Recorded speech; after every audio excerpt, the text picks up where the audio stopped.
비행은 많은 사람들에게 일상이 된 지 오래예요. 하지만 비행기를 자주 타는 분들조차도 비행기에서 절대 해서는 안 되는 행동에 대해 모르는 경우가 있어요. 비행기에서 맨발은 안 돼요. 항공여행의 가장 큰 금지사항 중 하나입니다. 불쾌한 냄새에 대한 이야기는 말할 것도 없죠. 수백 명의 승객이 한꺼번에 신발과 양말을 벗는 모습을 상상해 보세요.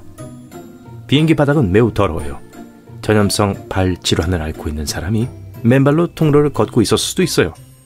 앞선 승객이 지나간 자리에는 먼지가 많이 남아있을 가능성이 높아요. 화장실 바닥은 말할 것도 없고요. 발의 자유가 필요하다면 신발을 벗더라도 최소한 양말은 신으세요. 또는 가벼운 슬리퍼를 가져가세요. 기내에 가압된 공기는 습도가 약 20%에 불과한 사하라 사막과 마찬가지로 건조하다는 점을 유의하세요. 그렇기 때문에 비행 후에 피부 상태가 좋지 않다고 느낄 수 있어요. 그렇다면 가습기를 여러 대 설치해 수분을 공급하는 게 더 합리적이지 않을까요? 하지만 가습기를 추가로 설치하려면 항공사에 많은 비용이 들어요. 또한 비행기의 기체는 대부분 알루미늄과 기타 금속으로 만들어져 습한 공기는 부식을 일으킬 수 있어요. 그러니 보습제를 지참해서 비행 중에 사용하는 것을 잊지 마세요. 비행기가 활주로 해서 움직이기 시작하면 항상 트레이 테이블을 고정하고 이착륙 중에는 절대 내려놓지 마세요. 비상대피 시 여러분과 다른 승객이 안전하게 대피할 수 있도록 하기 위한 안전조치예요. 또한 이착륙 시에는 좌석을 똑바로 세운 자세를 유지하세요. 우선 좌석이 뒤로 젖혀져 있으면 뒤에 앉은 사람의 시야를 가리기 때문에 비상시 대피 속도가 심각하게 느려질 수 있어요. 또한 뒤로 많이 기울어질수록 비상착륙 시 안전벨트 자세를 취하기가 더 어려워져요. 이착륙 중이나 착륙 직후에는 잠을 자지 않도록 하세요. 우선 건강에 좋지 않아요. 가장 큰 문제는 이러한 비행 단계에서 기내 기압이 매우 빠르게 변한다는 거죠. 이는 차례로 귀의 기압에 영향을 미치죠. 이 시간 동안 하품을 하거나 침을 자주 삼키는 등 긴장을 풀고 귀를 열어주는 것이 중요해요. 껌을 씹는 것도 효과적이에요. 잠을 자고 있으면 이완을 할 수 없어 영구적인 손상을 초래할 수 있어요. 물론 안전 문제도 있어요. 대부분의 사고는 이착륙 중에 발생해요. 이 단계에서 잠을 자면 비상 상황이 발생했을 때 주의력과 의식을 충분히 발휘하지 못할 수 있어요. 다음 권장사항은 미국 환경보호국 EPA에서 발표한 내용이에요. 이 기관에 따르면 기내에서 뜨거운 음료를 마시지 않는 것이 좋다고 해요. 차나 커피를 만드는 데 사용되는 물은 병에서 나오는 물이 아니에요. 일반 수돗물이에요. 그리고 비행기의 물탱크는 오래돼서 박테리아가 가득한 경우가 많아요. 2004년에는 물 샘플의 12% 이상에서 해로운 박테리아가 발견됐다는 연구 결과도 있었어요. 그래도 기내에서 뜨거운 음료를 마시고 싶다면 절대로 혼자서 커피나 차를 따르지 마세요. 승무원은 붐비는 비행기의 복잡한 통로에서 이러한 작업을 처리하도록 훈련받았기 때문에 실수로 본인이나 다른 승객에게 화상을 입히지 않을 거예요. 비행기에서는 콜라를 주문하지 않는 것이 좋아요. 기내 기압이 매우 낮기 때문에 거품이 많이 발생해요. 명백한 이유로 승무원은 거품이 가득한 컵을 제공하기를 원하지 않아요. 그래서 컵의 절반만 채우고 거품이 가라앉을 때까지 기다렸다가 따르는 거예요. 시간이 오래 걸릴 수 있겠죠. 통풍구를 열어두세요. 이렇게 하면 세균의 확산을 최소화할 수 있어요.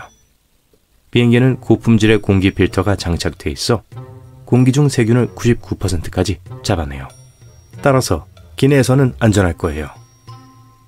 하지만 트레이 테이블은 꼭 닦아두세요. 화장실 물 내리기 버튼보다 8배나 많은 박테리아가 있는 기내에서 가장 더러운 곳입니다. 창가 좌석이 있는 경우 창문에 머리를 기대는 것도 피해야 할 행동이에요. 누가 먼저 자리를 차지했는지 알 수 없고 어쨌든 유리에 세균이 묻어있을 가능성이 높아요. 기내에서 뒷굽이 없는 샌들과 하이힐을 신지 않기로 해요. 네, 명심하겠습니다. 이러한 요청에는 매우 심각한 안전상의 이유가 있어요. 이 두 가지 유형의 신발은 항공기에서 신속하게 대피하는 것을 매우 어렵게 만들어요. 하이힐을 신었을 땐 대피 시 승무원이 비상 슬라이드를 사용할 경우를 대비해 하이힐을 두고 가셔야 돼요. 하이힐은 미끄럼틀을 손상시킬 가능성이 매우 높거든요. 이제 스스로에게 물어보세요. 정말 맨발로 비행기에서 도망치고 싶으신가요? 제가 대답해 드릴게요. 아니요. 대신 밑창이 단단한 튼튼한 신발을 신으세요. 이렇게 하면 신발 없이 뜨거운 활주로나 잡초밭에 서 있을 일은 없을 거예요.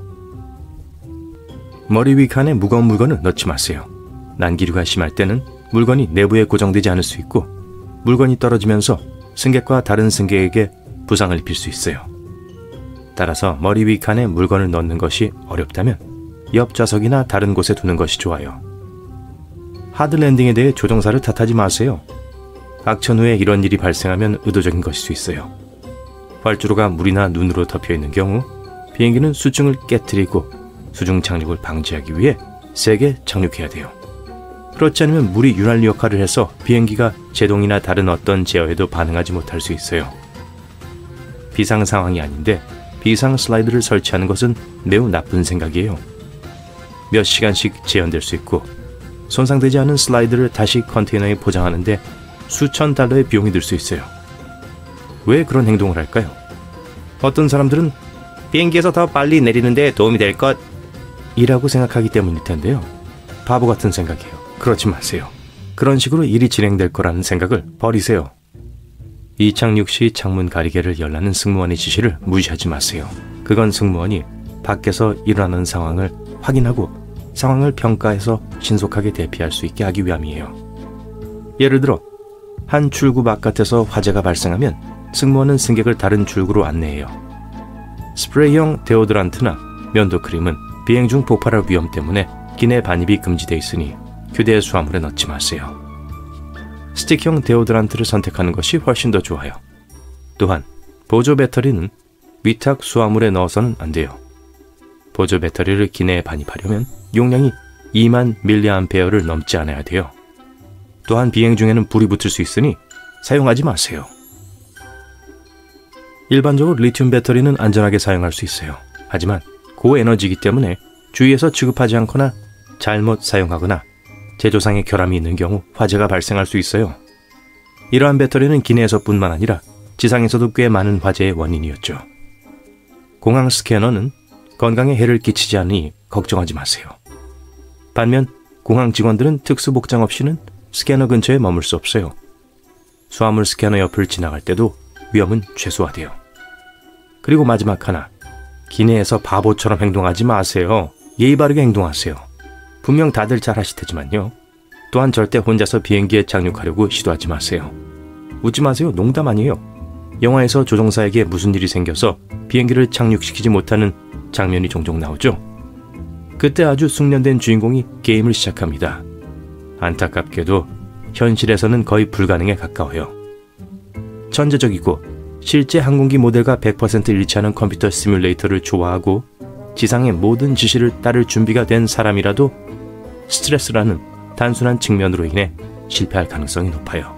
역사적으로 조종사가 무력화된 후 아마추어가 소형 개인 비행기를 착륙시킨 사례가 있었던 것은 사실이에요. 하지만 조종사가 아닌 사람이 상업용 여객기를 착륙시킨 사례는 단 한 번도 없었어요. 영화 속 이야기일 뿐입니다.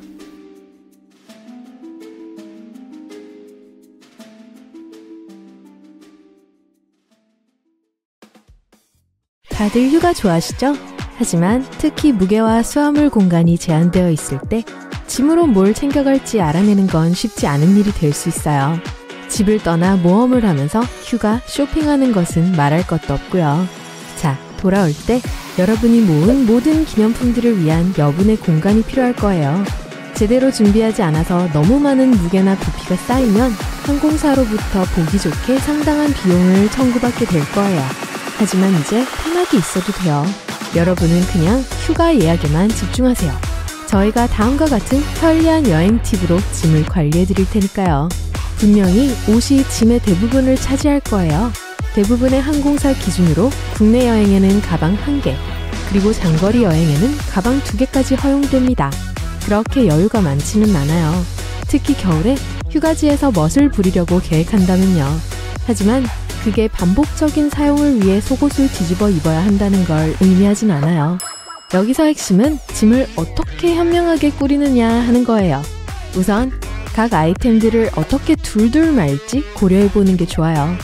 여행용 가방에 옷을 보관하는 가장 공간 효율적인 방법은 각 물건을 말아두는 거예요. 옷을 여러분이 캠핑 갈 때 가져가던 침낭과 같다고 생각하세요. 항상 압축된 커버에 비해 너무 두꺼워 보였지만 인내심만 있다면 안에 들어갈 수 있을 만큼 꽉 말아 넣을 수 있어요. 이제 옷과 씨름을 많이 할 필요는 없지만 여기도 같은 원칙이 적용돼요. 셔츠, 바지, 그리고 깔끔하게 가방에 넣을 다른 모든 것들을 개는 것부터 시작하세요. 옷가게 선반에서 볼 수 있는 것과 비슷하게요. 그러고 나서 비교적 직사각형이나 정사각형 모양이 되었을 때 그걸 단단하게 말아주세요. 이제 작은 옷 뭉치들이 준비됐으니 가방에 챙겨 넣기 시작하세요. 그리고 보시라, 여유 공간이에요. 자, 휴가 목적지에 도착한 우리 모두가 경험해봤을 거예요. 호텔 침대에 여행 가방을 두고 열어봤는데 토네이도가 가방을 덮친 듯이 모든 옷이 펼쳐지고 흩어져 있어요. 짐은 여러분의 집에서부터 휴가 목적지까지 힘든 여정을 거쳤어요. 공항 터미널을 통해 끌려다니고 수화물 처리원들이 이리저리 던졌고 기내에서 난기류가 일어나는 동안 앞뒤로 흔들렸죠. 간단한 문구류인 고무줄이 옷을 깔끔하게 유지하는 데 도움이 될 거예요. 이제 옷을 말았으니 펼쳐지지 않도록 고무줄 2개 정도를 둘러주세요. 이건 여러분이 옷을 하나로 함께 말고 싶을 때 특히 멋진 팁이에요. 아마도 여러분이 휴가지에서 멋지게 입고 싶은 머리부터 발끝까지의 청청 패션이 있을지도 몰라요. 전처럼 옷을 접은 다음 이상적인 의상에 다양한 아이템들을 서로 겹겹 쌓아 올리세요. 그걸 하나로 말아서 고무밴드를 사용해서 함께 묶어주세요. 비행기를 타기 전에 미리 그날그날의 복장을 결정할 수 있어요. 하지만 여전히 옷을 개는 걸 선호할 수도 있어요. 특히 비즈니스 셔츠나 바지라면요. 운이 좋네요. 거기에 대한 유용한 팁도 준비되어 있어요. 각각 아이템들을 개별적으로 접는 대신 모든 아이템을 서로 겹쳐 놓을 거예요. 셔츠와 웃옷부터 시작해서 셔츠의 목 부분을 가운데로 유지하면서 하나는 위에, 하나는 아래에 번갈아 겹쳐주세요. 모두 평평하게 펴질 때까지 바지와 작은 물건들까지 깔아보세요. 바지를 가운데에 있게 하세요. 마지막으로 선물처럼 깔끔한 보따리가 될 때까지 셔츠가 겉이 되게 하면서 아이템 자체를 서로 접기 시작하세요. 보따리를 가방에 똑바로 넣을 수 있을 거예요. 더 많은 짐 공간을 절약하고 싶나요? 속옷과 양말은 원래 칸에 넣는 대신 짐의 나머지 부분에 사용 가능한 빈 공간이나 틈에 넣어보세요. 만약 예를 들어 모자를 갖고 갈 계획이라면 모자의 안쪽은 양말을 보관하기에 좋은 공간이 되죠. 이건 핸드폰 충전기나 넥타이 같은 다른 작은 짐에도 적용돼요. 하지만 공간을 절약하기 위해서 넥타이와 벨트를 짐 위에 옷에 평평하게 놓을 수도 있다는 걸 명심하세요. 그리고 만약 정말로 한정된 짐 크기를 갖고 있다면 예를 들어 2주간 여행 동안 휴대용 가방 하나가 다라고 하면 여기 또 다른 방법이 있어요. 옷을 보관할 압축팩을 준비하세요. 이 백이 여러 벌의 옷을 작은 노트북 가방 크기로 압축해 줄 거예요. 짐 쌀 옷을 접어 압축팩에 보관하세요. 8개에서 10개의 표준 옷 아이템이나 몇 개의 부피가 큰 옷 아이템을 넣을 수 있을 거예요. 백을 다 채운 후에는 밀봉한 후 내장된 한 방향 압력 벨트를 통해 공기를 눌러 빼내주세요. 가장 쉬운 방법은 그걸 굴리는 거예요. 그리고 지금쯤이면 여러분은 옷 말기 달인이 되어 있겠죠? 또는 압력을 주기 위해 무릎을 쓰세요. 이 압축 가방들을 2개에서 4개 정도 표준 기내용 가방에 넣을 수 있을 텐데 이건 수화물로 보내지 않고 돈을 절약하고 싶을 때 특히 유용해요. 그리고 백앤잇에 모아두면 더 많은 옷을 갖고 탑승할 수 있어요. 이 팁의 가장 좋은 점은 비행 중에 머리를 얹을 수 있는 편안한 베개 역할도 겸한다는 거예요. 만약 공간이 좀 더 있다면 물건을 정리하는 또 다른 좋은 방법은 포장용 큐브를 쓰는 거예요. 압축 가방만큼 공간 효율적이진 않을 수 있지만 많은 여행자들이 더 깔끔하고 잘 정돈된 짐 싸기를 위해 그걸 선호해요. 바지 종류와 상의 종류처럼 옷이나 의상을 종류별로 구분하는 걸 좋아할 수도 있겠네요. 대부분의 온라인 소매 서비스와 여행 및 캠핑 매장에서 포장용 큐브를 쉽게 구입할 수 있어요. 또 하나 이상의 신발을 위해 특별히 고안된 포장용 큐브도 있어요. 신발이 짐에서 차지할 공간을 압축할 수 있고 깨끗한 옷에 신발이 닿지 않도록 하는 좋은 방법이에요. 웃옷에서 발냄새가 나길 원하는 사람은 없을 테니까요. 만약 여전히 모든 물건들을 여행 가방에 넣으려고 고군분투하고 있다면 추가 비용 없는 추가 무게를 위해 쓸 수 있는 몇 가지 팁이 더 있어요. 가장 분명한 것은 여러분의 몸을 사용하는 거예요. 맞아요. 레이어드해 입을 차례예요. 부피가 큰 물건들을 모두 골라 가능한 한 많이 입으세요. 바지 안에 반바지를 입거나 스웨터, 재킷, 코트 같은 겨울옷을 여러 겹 겹쳐 입을 수 있어요.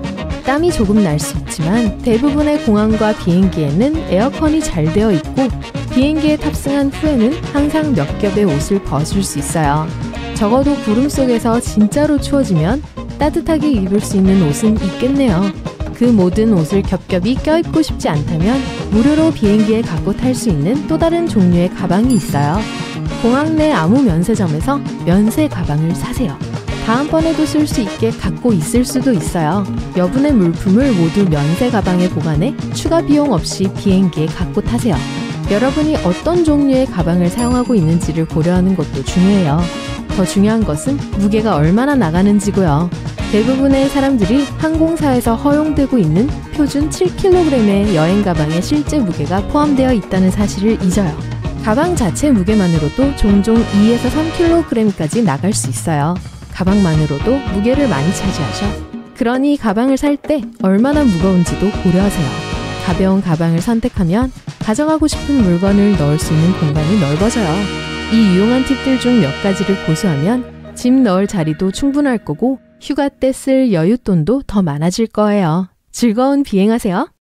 탑승권에 SSSS라는 글자가 있으면 걱정해야 하나요?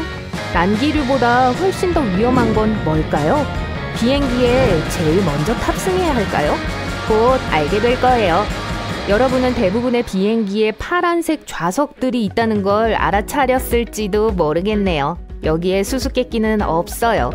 항공사들은 이 색상에 진정 효과가 있다고 여기기 때문에 이 색상을 선택해요.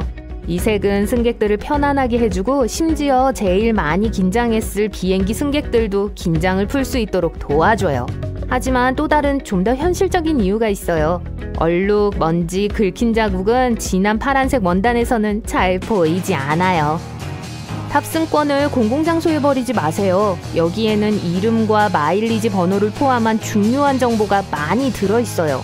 이것으로 다른 사람이 여러분의 향후의 예약을 확인하고 좌석을 변경하거나 심지어 항공편을 취소할 수도 있어요. 그래서 이미 탑승한 비행기 표를 처리하는 가장 좋은 방법은 집으로 가지고 가서 종이 분쇄기로 파쇄하는 거예요. 그나저나 탑승권에 SSSS나 S라는 글자가 보이면 추가 보안 검사를 준비하세요. 이 문자 대신 체크업한 무늬가 있을 수도 있어요. 어쨌든 이런 표시가 있으면 휴대 수화물도 정밀 검사를 받을 수 있어요. 왜 여러분을 2차 보안 검색 대상자로 뽑을까요? 일부 기준은 편도 예약이나 현금 지불을 한 경우예요. 경우에 따라 선발은 완전 랜덤으로 돼요. 보세요. 게이트가 열렸고 탑승이 시작됐어요. 잠깐만요. 어디로 뛰는 거죠? 서두를 필요 없어요. 경험이 많은 세계 관광 여행자들의 팁은 항상 마지막에 탑승한다예요. 우선 줄 서는데 시간을 낭비할 필요가 없어요. 그리고 탑승교와 통로에 사람들이 더 적을 거예요. 그러니까 비행기에서 보내는 시간도 줄어들죠. 어차피 아무도 여러분의 자리를 뺏진 않을 거니까요. 다만 한 가지 예외가 있어요. 부피가 큰 휴대용 가방이 있다면 마지막에 탑승하지 않는 게 더 합리적일 수 있어요. 그렇지 않으면 좌석에 도착할 때쯤 머리 위에 모든 빈 공간이 차 있을 가능성이 높거든요. 그러면 가방은 결국 비행기의 다른 곳에 넣게 될 수도 있어요. 그러면 다른 승객들이 내릴 때까지 기다렸다가 짐을 찾으셔야 할 거예요. 이런...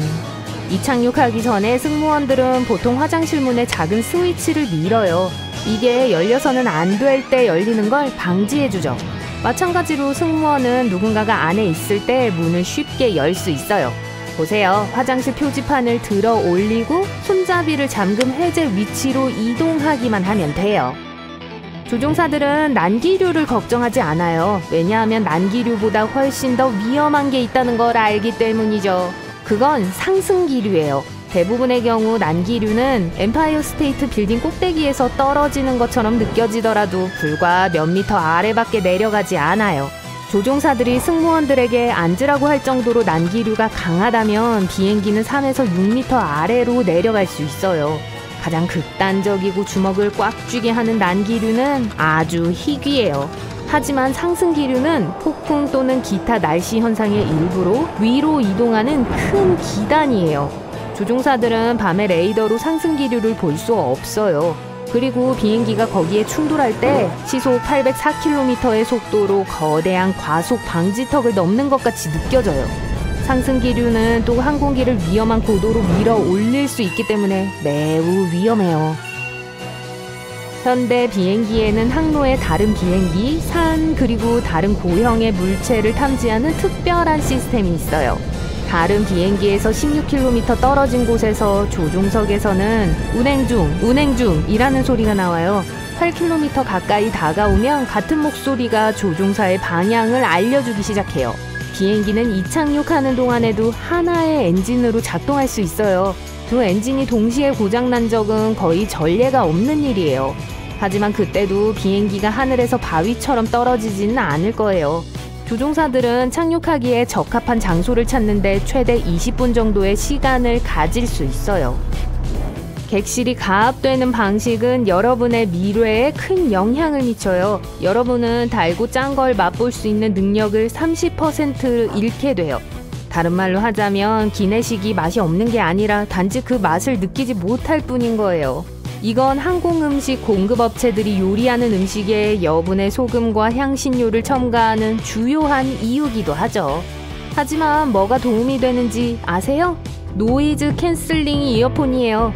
과학적인 설명도 있겠지만 어떤 신비한 이유로 주변의 모든 소음을 차단하는 게 여러분의 미래에 도움이 될 수 있어요. 비행 중에 들리는 띵 소리에는 각각 의미가 있어요.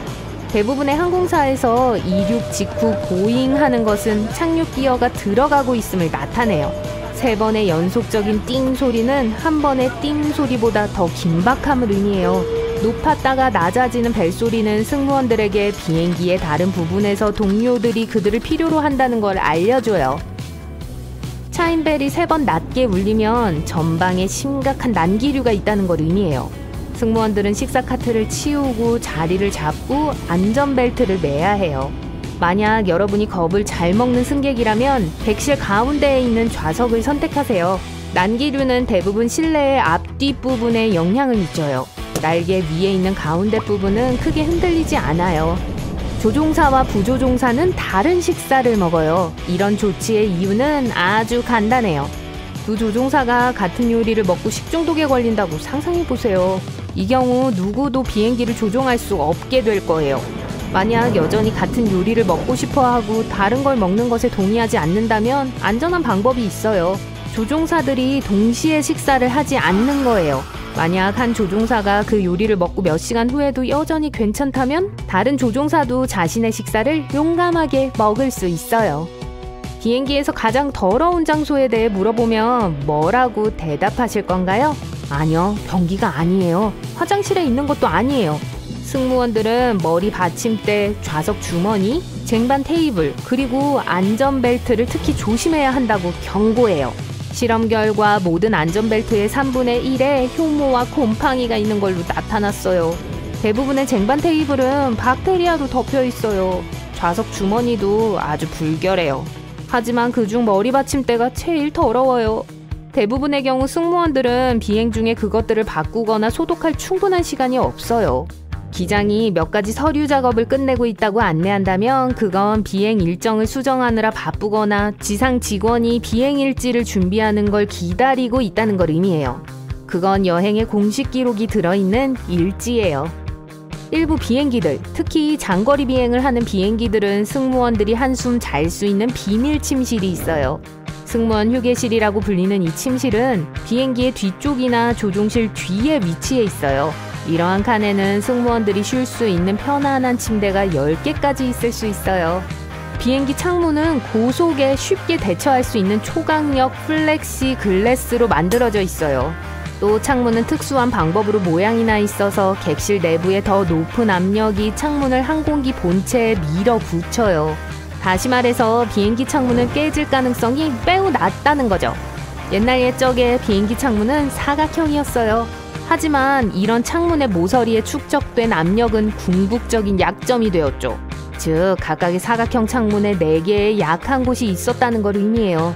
이게 높은 고도에서 오는 엄청난 압력으로 쉽게 박살나게 했어요. 다행히 비행기 창문을 둥글게 만든 게 이 문제를 완전히 해결했어요. 이러한 모양은 압력을 분산시키고 균열 또는 기타 손상의 가능성을 줄여줘요. 비행기는 적어도 1년에 한 번 또는 1000시 대부분의 공항에는 다양한 항공사의 승객들을 위한 음식이 동시에 준비될 수 있는 거대한 부엌이 갖추어져 있어요. 그리고 이 아주 맛있는 기내식들이 비행 6시간에서 10시간 전에 요리되어야 하기 때문에 주방은 24시간 내내 일해야 해요. 게다가 비행기의 메뉴는 최대 1년 전에 개발돼요. 이건 모든 재료가 중요하고 비용에 추가되기 때문에 대부분의 항공사에서는 일반적인 관행이에요. 사실 아메리칸 항공은 비행기에서 제공되는 모든 샐러드에서 올리브 하나만을 제거한 후에 1987년에 연간 5,500만 원을 절약했어요. 항공편 사이에 지연 시간이 길다면 가장 가까운 호텔에 가서 쉬는 게 제일 저렴한 선택사항은 아닐 수 있어요.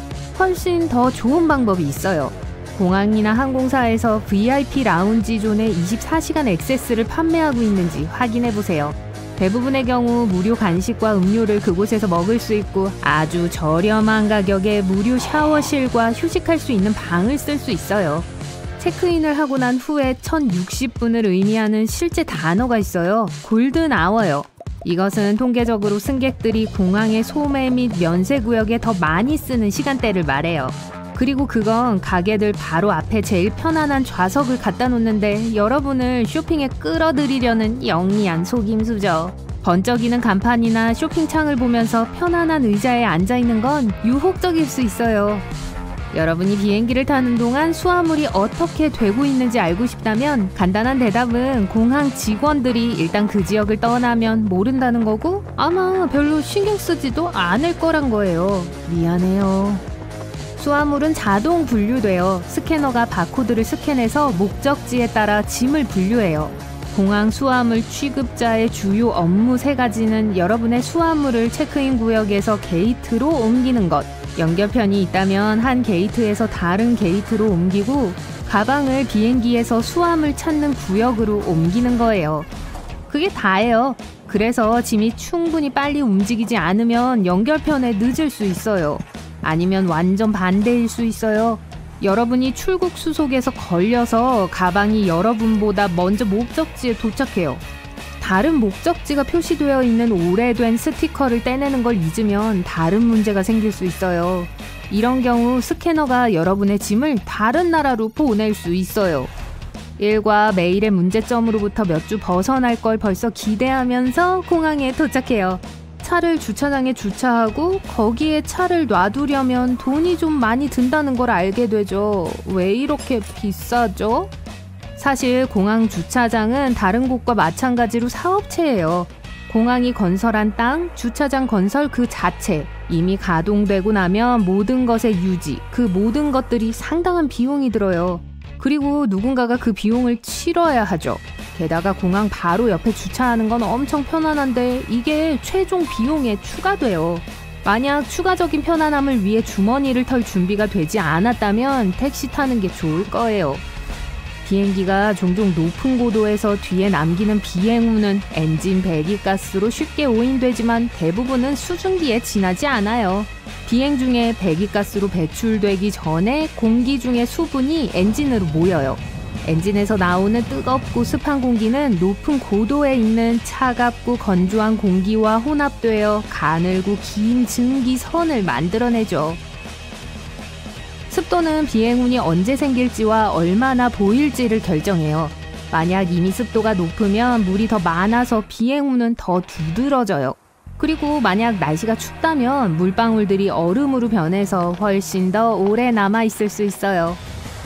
만약 누군가가 비행 중에 문을 열 수 있었다면 갑작스런 기압의 변화로 인해 바로 비행기에서 끌려 나가게 될 거예요. 또 항공기에 심각한 해를 끼칠 수 있어요. 다행히도 그건 거의 불가능해요. 내부 압력이 안에서 밖으로 밀어내는 동안 여객기의 문은 안쪽으로 열려요. 내부 압력과 외부 압력의 차이로 인해 문이 열리는 게 불가능해요.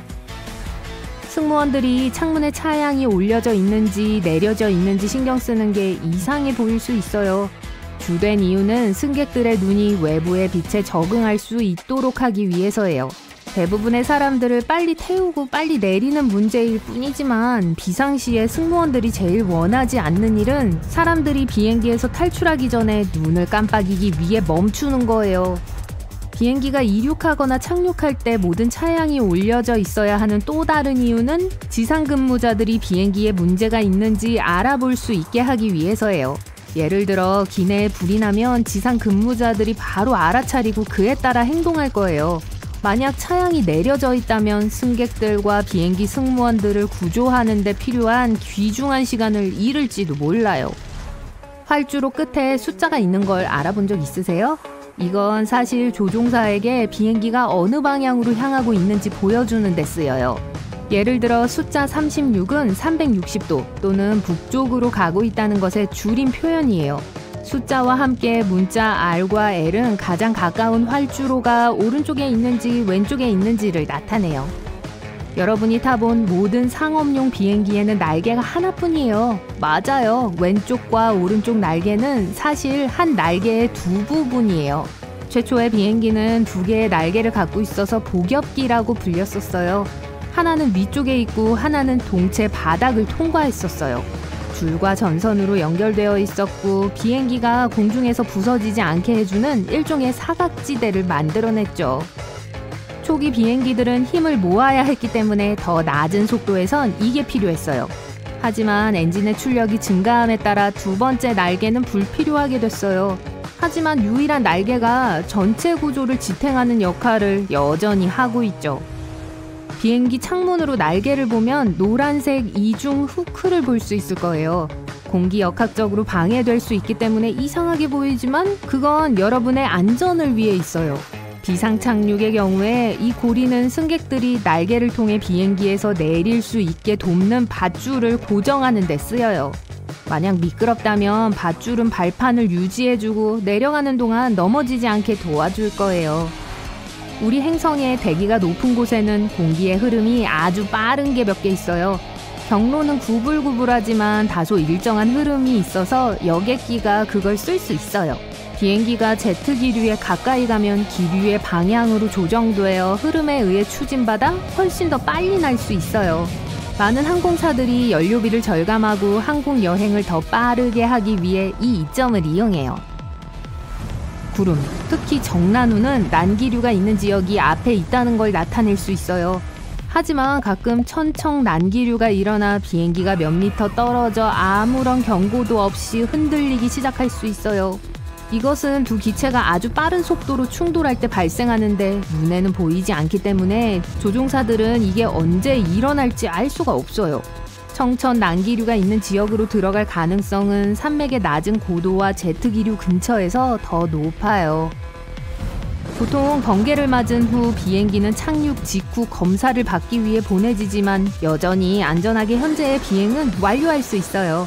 동체는 전기를 충분히 잘 전도하며 피뢰침처럼 번개는 아마도 비행기의 끝부분 중 하나에 칠 거예요. 많은 공항의 게이트 구역에는 카펫이 깔려 있습니다. 이러한 비례는 보통 낮은 천장, 편안한 좌석, 기분 좋고 자연 조명 등 몇 가지 다른 혜택과 함께 제공되죠. 이 모든 것이 공항 입장에서는 더 많은 비용이 들고 카펫은 단단한 바닥만큼 청소하기가 쉽지 않지만 이런 시설은 비행기를 기다리는 승객들에게 아늑한 느낌을 주고 더 편안하게 해줍니다. 하지만 이것은 단지 공항의 호의적인 제스처가 아니에요. 한 조사에 따르면 편안한 승객은 상점을 둘러보고 라운지 구역이나 연쇄 구역에서 실제로 무언가를 구매할 가능성이 약 7에서 10% 더 높다고 해요. 그래서 승객들의 편안함에 투자함으로써 공항은 실제로 소득을 늘리는 거죠.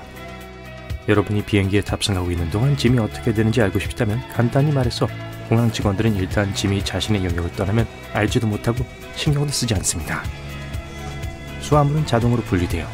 스캐너가 바코드를 스캔하고 목적지에 따라 수화물을 분류해요. 공항 수화물 담당자의 세 가지 주요 업무는 체크인 구역에서 게이트로 짐을 옮기는 것, 연결될 때 게이트에서 게이트로 옮기는 것, 그리고 공항에서 수화물 찾는 곳으로 짐을 옮기는 것입니다. 그게 전부예요. 그래서 짐이 충분히 빨리 이동하지 않으면 연결 항공편이 늦을 수 있어요. 정반대로 출입국 관리에서 시간이 지체되면 가방은 여러분이 도착하기 전에 목적지에 도착해요. 만약 다른 목적지가 표시된 오래된 스티커를 떼어내지 않으면 또 다른 문제가 발생할 수 있습니다. 이 경우 스캐너가 짐을 엉뚱한 곳으로 보낼 수 있어요. 대부분의 공항은 승객을 위한 음식이 준비되는 거대한 부엌을 갖추고 있습니다. 이 주방에서는 보통 여러 항공사의 음식을 한꺼번에 요리해요. 그리고 기내식은 약 6시간에서 10시간 전에 요리되어야 하기 때문에 이 주방은 24시간 내내 가동해야 합니다. 그리고 놀랍게 들릴지 모르지만 기내식 메뉴는 이미 1년 전에 개발되어 모든 재료가 비용을 증가시킬 수 있기 때문에 대부분의 항공사에서 일반적인 관행이에요. 실제로 한 항공사는 비행기에서 제공하는 모든 샐러드에서 올리브 한 개만 제거한 것만으로 약 4천만 원을 절약할 수 있었어요. 때때로 승객들은 특별한 기계에 넣기 전에 헝겊 조각에 손을 비벼달라는 요청을 받습니다. 좀 무섭게 보일 수도 있지만 실제로는 무해예요. 원자화기라고 불리는 기계에 의해 검사를 받는 거예요. 근무가 시작되기 전에 직원들은 위험한 화학물질의 샘플을 기계에 넣습니다. 이 기계는 이 냄새를 기억하고 사람의 손에서 해당 화학물질 냄새가 날 경우 공항 직원에게 경고해요. 보안 검색대에서 기내 반입이 금지된 물건을 가지고 있다는 걸 알게 되는 경우가 있을 수 있어요. 하지만 걱정 마세요. 비행 전 검사에서 압수한 모든 물품은 3개월 동안 공항에 보관될 수 있어요. 게다가 국내 어느 주소로 붙일 수 있는 기회가 있을 수도 있어요. 보안 검색에서 뺏기고 청구되지 않은 물건은 특별 경매에서 판매되어 전 세계로 배송됩니다. 비행 간격이 길다면 가장 가까운 호텔에 가서 쉬는 것이 가장 저렴한 방법이 아닐 수도 있어요. 훨씬 더 좋은 방법이 있어요. 공항이나 항공사가 VIP 라운지 존 24시간 출입증을 판매하는지 확인하세요. 대부분의 경우 거기서 무료 간식과 음식을 즐길 수 있고 휴식을 위해 무료 샤워실과 방을 매우 저렴한 가격에 이용할 수 있어요. 여러 터미널에 있는 공항에서는 대부분의 사람들이 모르는 터미널 연결 지하 통로를 검색하세요. 예를 들어 독일의 프랑크푸르트 공항에는 제1터미널과 제2터미널 사이에 보행 터널이 있는데 이 터널은 승객들이 단순히 그 존재를 알지 못하기 때문에 직원들이 주로 사용합니다. 탑승 수속을 마친 후 처음 60분 동안을 골든아워라고 부릅니다. 승객들이 통계적으로 공항의 소매 및 면세 구역에서 더 많은 돈을 소비하는 시간이죠. 그리고 상점 바로 앞에 가장 편안한 자리를 둔 것은 여러분을 쇼핑에 끌어들이기 위한 교묘한 속임수예요. 편안한 의자에 앉아 화려한 간판이나 지연대를 보는 것은 유혹적이고 바로 그게 공항이 원하는 거예요. 만약 항공편이 초과 예약되어 지정된 시간에 비행기를 탈 수 없다면 보상의 의미로 제공된 상품권을 무조건 덥석 받지 마세요. 보통 항공사들은 비행기 좌석을 양보할 충분한 지원자들이 나타날 때까지 보상금 금액을 계속 올립니다. 만약 그렇게 하지 않고 억지로 밀려났다면 대신 현금 환불을 요구할 수 있어요. 항공권 가격과 지연 시간에 따라 약 150만 원까지 받을 수도 있습니다. 대부분의 공항에는 프로파일러라고 불리는 특정 전문가가 있어요. 이 사람들은 관찰 기술에 의한 승객 선별이라는 테크닉을 훈련받아요. 의심스러운 사람을 탐지하기 위해 얼굴 표정, 몸짓, 행동을 주의 깊게 분석하죠. 그들의 임무는 불안감을 나타내는 비언어적인 징후를 알아차리는 거예요. 예를 들어 입술을 핥고 긁적이고 주변을 많이 둘러보는 것 같은 행동이죠. 프로파일러가 어떤 사람이 수상한 방식으로 행동한 것을 발견하면 검사를 요청하고 그 사람에 대해 더 알아보기 위해 대화를 할 수 있어요. 프로파일러는 메인홀과 여권 검사 구역에서 일합니다. 그들이 묻는 전형적인 질문은 방문 목적이 무엇입니까? 예요. 그러고 나서 이 질문에 대한 그 사람의 반응을 확인합니다. 승객이 아무리 말을 아끼더라도 만약 무언가를 숨기고 있다면 그 사람의 행동에서 보이는 아주 작은 단서 덕분에 알게 될 거예요. 여러분의 짐은 비행기에 오르기 전에 5가지 보안 단계를 통과하는데 내용물을 스캔하는 것 이외에도 위험한 화학물질 냄새를 맡을 수 있는 특별한 개에 의한 검사가 포함됩니다. 개의 코가 인간의 코보다 훨씬 강하다는 것은 잘 알려진 사실이에요. 사실 개는 사람보다 냄새를 10,000배에서 100,000배 더 잘 구별합니다. 보안을 위해 개의 이런 뛰어난 능력을 활용하고 의심스러운 물질을 탐지하기 위해서 정기적으로 탐지견을 사용하는 것은 놀랄 일이 아니죠. 정말 멋진 사실은 탐지견과 일반 개를 구분할 수도 없다는 거예요. 경찰견과 달리 공항에서 일하는 개들은 사람들을 겁주거나 위협하도록 훈련되지 않았어요. 가장 인기 있는 탐지견 품종은 골든 리트리버, 레브라도 리트리버, 점원 쇼트웨어 포인터입니다. 특별히 지정된 장소에서 휴대폰을 충전하는 것은 편리해 보일 수도 있지만 실제로는 안전하지 않아요. 충전 코드로만 연결할 수 있게 된 충전기를 사용하면 여러분도 모르는 사이에 전화기에 악성 프로그램이 설치될 수 있어요. 휴대폰이나 태블릿을 안전하게 충전하는 유일한 방법은 전기 소켓을 찾아 충전기와 함께 사용하는 것이에요. 무료 공항 와이파이도 마찬가지예요. 공항이 자주 인증을 요구하는 것 이외에도 보호되지 않은 와이파이 핫스팟을 사용하는 동안 다른 사용자가 데이터에 쉽게 접근할 수 있어요. 모바일 데이터를 사용하는 것이 더 안전하지만 공항의 와이파이를 사용해야 하는 경우 장치의 모든 중요한 정보를 지우거나 암호하는 것이 좋습니다. 보안 검색을 할 때마다 노트북을 가방에서 꺼내는 건 짜증날 수 있어요. 그러나 공항 직원은 여러분의 장치를 확실히 살펴서 안에 아무것도 숨겨져 있지 않은지 확인해야 해요. X선 스캐너의 화면에서 랩톱은 하드드라이브, CD 드라이브 등이 선명하게 보이는 반투명 물체처럼 보입니다.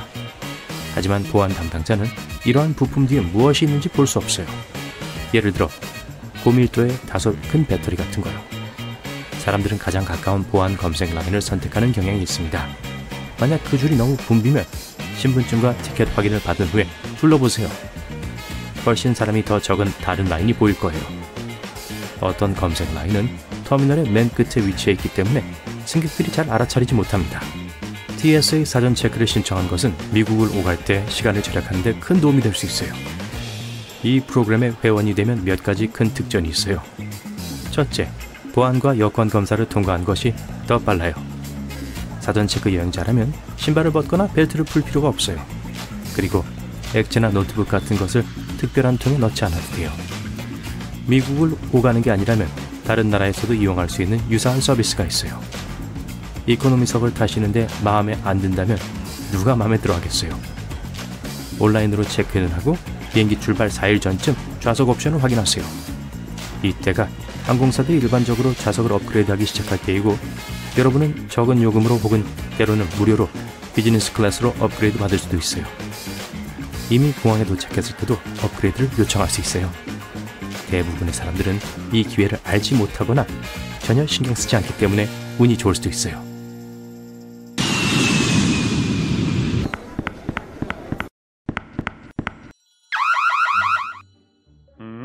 이거 보세요. 착오가 있나 본데요. 저는 유럽에서의 연례 휴가를 마치고 집으로 돌아가는 회사원일 뿐이에요.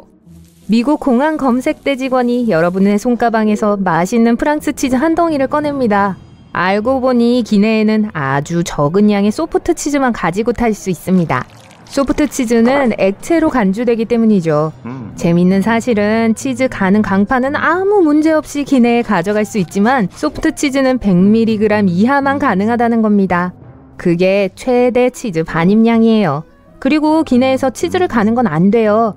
치즈는 비닐봉지에 안전하게 된 상태여야 합니다. 좋은 소식은요, 단단한 치즈는 얼마든지 반입이 가능하다는 겁니다.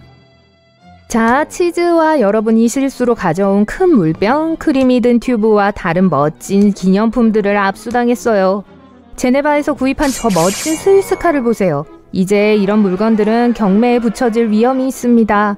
만약 운이 좋다면 공항 측에서 여러분의 소중한 기념품과 심지어 치즈까지도 집으로 유료로 배달하는 서비스를 제공할지도 모릅니다. 치즈가 상하지 않는다면요? 하지만 모든 공항에 해당되지는 않습니다. 그래서 금지된 품목 중 일부는 돈을 모으기 위해 경매에 붙여질 거예요. 압수된 물품은 보통 대량으로 팔리기 때문에 일단 두고 가야 하면 나중에 찾기가 상당히 어려울 거예요. 좀 더 구체적인 용도를 가진 일부 품목의 물건들은 해당 기관에 기부됩니다. 예를 들어 호신용 스프레이는 경찰 훈련 학원에 기부될 거예요. 치즈나 아키 같은 금지된 이국적인 과일들, 그리고 다른 음식물과 액체는 보통 그냥 버려집니다. 일부 물건들, 특히 정말 나쁘고 위험한 물건들은 그냥 녹이거나 파괴될 수 있습니다. 매직 8볼은 위험하지 않지만 수화물에 넣어야 합니다. 문제는 그 안에 있는 액체입니다. 네, 100ml가 넘지 않을 수도 있어요. 하지만 현실적으로 정확한 양을 측정하기는 어렵습니다. 매직 8볼에게 기내에 가지고 갈 수 있는지 물어보세요. 분명히 기대하지 마세요 라는 답을 줄 거예요. 젤로 된 신발 깔창은 기내에 반입하는 게 문제가 될 수 있어요. 똑같은 이유 때문입니다. 액체의 정확한 양을 측정하는 게 불가능해요. 그러니까 젤 깔창도 안 되고 젤 캔들도 안 됩니다. 향수나 매니큐어도 금지되어 있습니다. 이것은 기내 액체류 제한뿐만 아니라 에티켓 규칙에 관한 것입니다. 일부 승객들은 단순히 냄새에 알레르기가 있을 수 있습니다. 게다가 가연성이 있어요. 매니큐어 리무버의 경우 아세톤이 들어있지 않은 걸 선택하세요. 아세톤은 기내 반입 금지 품목이거든요. 어쨌든 향수 한 병을 구입할 수는 있어요. 크기가 너무 크지 않고 기내에서 사용하지 않는 한 말이죠. 탑승하기 전에 새 향수를 통째로 쓰레기통에 버려야 한다면 정말 아까울 거예요. 그래도 가장 좋아하는 크림을 정말 필요한 약이라고 주장하면서 100ml 이상을 가지고 비행기에 탈 수 있는 방법이 있기는 하지만 그 경우에는 공항에 미리 통보해야 합니다. 좀 이상하긴 하지만 효과가 있는 경우도 있어요. 가끔이지만요. 기내에서 체온을 재야 필요가 있는 경우 전자체온계인지 확인하세요. 수은 체온계는 엄격히 금지되어 있습니다. 실수로 떨어뜨리기라도 하면 수은을 누가 주워 담을 수 있겠어요. 볼링핀은 기내 수화물로는 안 됩니다. 승무원들이 길고 지루한 비행 동안 복도에서 즐겁게 볼링을 치는 사람이 아무도 없기를 바라는 것 같다고요? 아니에요. 안전을 위해서입니다. 볼링핀이 누군가를 해치는 무기로 사용될 수 있다고 생각해서예요. 펜싱검, 야구방망이, 심지어 다트 같은 스포츠 장비도 허용되지 않습니다. 다트는 날카롭고 날카로운 물체는 가지고 탈 수 없어요. 경매에 붙여지는 걸 원하지 않는다면 체크인 수화물로 보내세요. 만약 수공예에 관심이 있고 대서양 횡단 비행을 하는 동안 스카프나 양말 뜨개질을 하고 싶다면 플라스틱이나 나무 뜨개질 바늘을 선택하고 손상을 입히지 않도록 바늘을 조심스럽게 싸세요. 금속 뜨개질 바늘은 아마도 녹여서 폐기될 것이므로 그런 건 미리 피하는 게 좋습니다. 내부에 액체를 포함하고 있는 다른 물체와 마찬가지로 스노우 글로브도 보안 검색을 통과할 수 없습니다. 만약 스노우 글로브가 테니스공만큼 작다면 운이 좋으면 통과가 허락될 수도 있지만 처음부터 안전하게 수화물로 붙이는 것이 더 낫습니다. 흰색 셔츠를 입고 여행한다고 해도 액체 표백제는 분명 손가방에 넣기에 이상한 물건입니다. 첫째, 가연성이 높기 때문에 탑승이 금지됩니다. 둘째, 새로 산 흰색 셔츠는 비행에 적합한 선택이 아닌 것 같아요. 커피나 난기류가 옷을 망칠 수 있잖아요.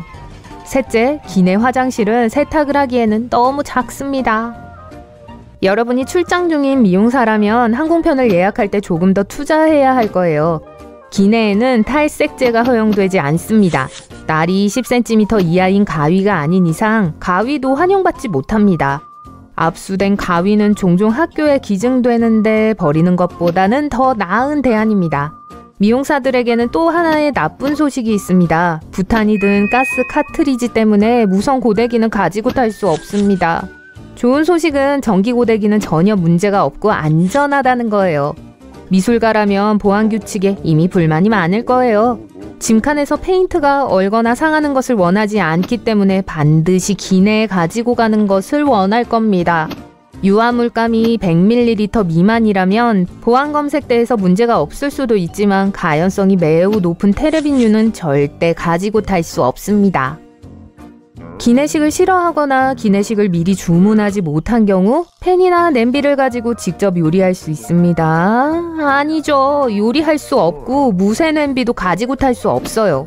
무쇠 냄비는 정말 무거워요. 그래서 위험할 수도 있습니다. 만약 미국 공항 검색대 직원이 그것을 압수한다면 지역 주방에 기부되는 것으로 끝나지 않을 거예요.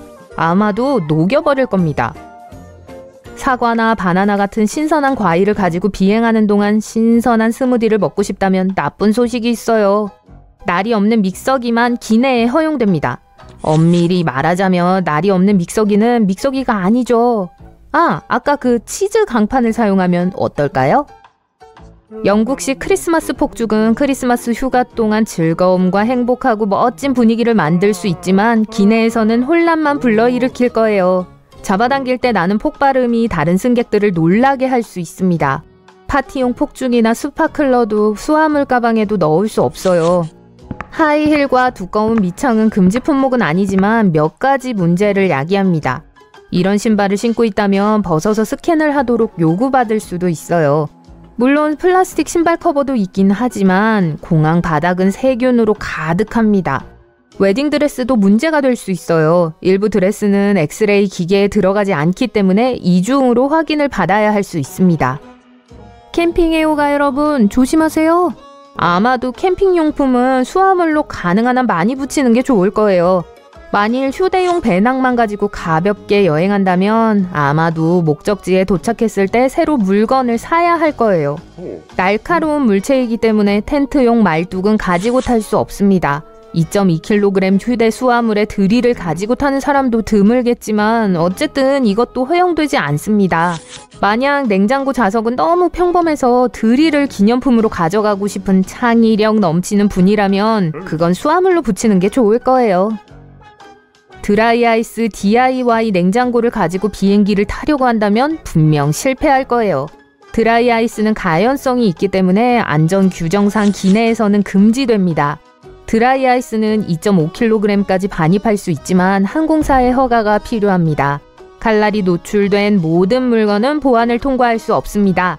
대신 일회용 면도기나 카트리지 날은 기내에 가지고 들어갈 수 있어요. 박스 커터와 같은 무딘 버터 나이프를 제외하고 모두 수화물로 붙여야 합니다. 고체 비누는 기내 반입이 허용되지만 가방을 스캔한 후 TSA 직원이 가방을 다시 확인하고 싶어 해도 당황하지 마세요. 화면에서 약간 이상하게 보일 수 있고 오해의 소지가 있습니다. 대신 액체 비누는 일반적인 액체 반입 규칙을 따릅니다. 배터리 규칙은 매우 다를 수 있어요. 누출 가능 배터리는 기내 또는 수화물로도 허용되지 않습니다. 그리고 리튬 배터리 또한 손상되면 화재를 일으킬 수 있기 때문에 기내에 휴대할 수 없습니다. 좋아요. 고양이와 함께 여행하는데 레이저 포인트는 고양이가 제일 좋아하는 장난감이에요. 그래도 이번 여행에서는 그것 없이 지내야 할 거예요. 휴대 또는 체크인 수화물 모두에 레이저 포인터는 허용되지 않습니다. 이동 보조 장치로 사용되는 지팡이는 반입이 가능하지만 놀랍게도 TSA는 때때로 지팡이를 금지할 수도 있습니다. 안전하게 여행하려면 항공사에 미리 알리세요. 즐거운 여행하세요. 비행기에 탑승할 때 승무원 중 한 명이 등 뒤로 손을 숨기는 모습을 보신 적 있으신가요? 안전한 이륙을 하게 해달라고 비는 걸까요? 아닙니다. 그들은 탑승객 수를 세고 있는 거예요. 승무원들은 수를 셀 수 있는 전용 카운터를 가지고 있어요. 비행기 음식이 얼마나 맛없는지에 대해 사람들이 많이 이야기를 하죠. 사실 그렇게 맛이 없진 않아요. 건조한 공기 때문에 우리 미각이 망가졌기 때문에 그런 거예요. 입안이 건조해져서 침이 마르고 맛의 80%를 느끼게 해주는 후각이 무뎌지기 때문이에요. 그래서 항공사에서는 승객들이 맛을 느낄 수 있도록 음식에 더 많은 양념을 첨가합니다. 안전벨트는 난기류 때문에 배 위로 차는 겁니다. 이런 일이 일어나면 비행기는 위아래로 움직이는데요. 승객이 비행기 천장에 충돌하지 않도록 허리벨트가 잡아주는 거죠. 자동차의 안전벨트는 수평 충돌로부터 보호를 하기 위해 어깨에 맵니다. 그런데 승무원들도 어깨 안전벨트를 매고 있죠? 질서를 유지하기 위해 항상 승객들을 마주보고 앉기 때문입니다. 모든 승객들이 앞을 보고 앉아있는 동안 객실 승무원들은 뒤로 앉아있죠. 비행기가 급격히 전진하면 승객들은 좌석으로 밀리게 되고 승무원들은 어깨와 허리벨트 덕분에 넘어지지 않게 되는 거예요. 번개가 비행기를 친다 해도 승객들은 충격을 느끼지 못할 겁니다. 비행기 전체는 알루미늄 층으로 되어 있거든요. 그래서 비행기 안으로 전류가 통과되지 않고 전도되게 됩니다. 다행이죠? 그리고 모든 전자장치와 연료 탱크에도 추가적인 보호장치가 장착되어 있습니다. 또한 공장에서 비행기가 출고되기 전에 번개를 시뮬레이션해서 모든 보호장치를 테스트합니다.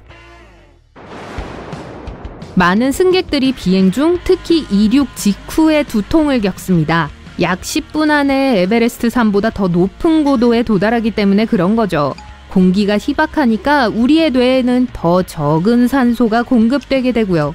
그나저나 이럴 땐 껌이나 사탕을 먹는 것이 도움이 될 수 있습니다. 비행기 좌석이 불편한 주된 이유는 이윤 때문입니다. 항공사들은 더 많은 돈을 벌기 위해서 가능한 한 많은 승객들을 비행기에 태우려고 합니다. 그래서 좌석 사이의 공간이 너무 좁은 거예요. 기내 2열을 추가하면 12명의 승객이 새로 탑승할 수 있잖아요. 또한 항공사에서는 연료를 덜 쓰기 위해 비행기 좌석을 점점 더 가볍게 만듭니다. 좌석은 점점 작아지고 불편해지고 있죠.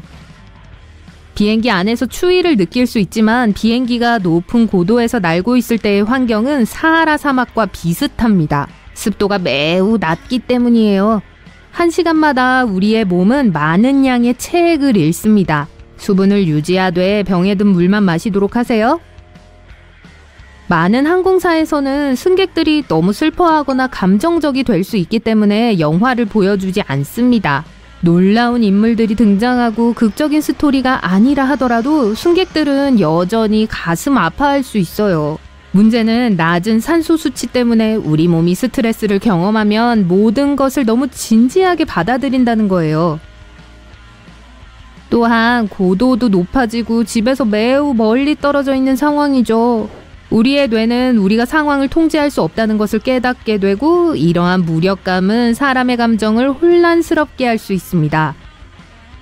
그래서 항공사에서는 긍정적인 영화와 코미디만 보여줘요. 어떤 승객들은 비행하는 동안 생각을 제대로 할 수 없는 것 같다고 하기도 해요. 이건 산소 부족 때문입니다. 그러니까 여러분의 정신이 최상의 상태가 아니라는 거예요. 다행이네요. 중요한 일을 하거나 중요한 결정을 내리지 않는 게 낫겠어요. 각막은 혈액 공급이 닿지 않는 장기입니다. 각막이 산소를 얻는 유일한 방법은 공기로부터고요. 그러니까 비행기에서 악화된 시력과 건조한 눈은 흔한 문제입니다. 가장 좋은 해결책은 껌과 함께 안약을 챙기는 거예요. 그리고 시력이 악화되기 때문에 야간 이륙과 착륙 동안에는 승무원들이 조명을 살짝 밝히고 창문을 열어달라고 요청하는 거예요. 응급 상황에 대비해 눈을 빛에 적응시킬 필요가 있거든요. 두 번째 이유는 승무원들이 창밖을 볼 수 있어야 하기 때문이에요. 비행기를 탈 때 머리카락이 더 빨리 자란다는 이론이 있습니다. 어떤 사람들은 비행기를 타기 몇 시간 전에 면도를 했는데도 비행 후에 벌써 짧고 뭉툭한 수염이 났다는 걸 발견하기도 해요. 어쨌든 이 이론은 확인된 게 아니에요. 어떤 사람들은 객실의 압력, 낮은 온도, 심지어는 높아진 스트레스 때문에 모발 성장이 가속되는 거라고도 해요. 만약 비행기를 탄 직후에 스트레스를 받고 긴장한다면 최선의 해결책은 짧게 운동을 하는 거예요. 스트레스를 예방하기 위해 탑승 전에 헬스클럽에 가거나 스쿼트를 해보세요. 게다가 운동을 제대로 하면 가만히 앉아있는 시간을 보상할 수 있을 거예요. 공항에서는 매년 수백만 개의 가방이 분실되고 잘못된 곳으로 배송됩니다. 단지 시간 부족 때문에 항공사에서 가방을 제대로 전달해주지 못할 수도 있어요.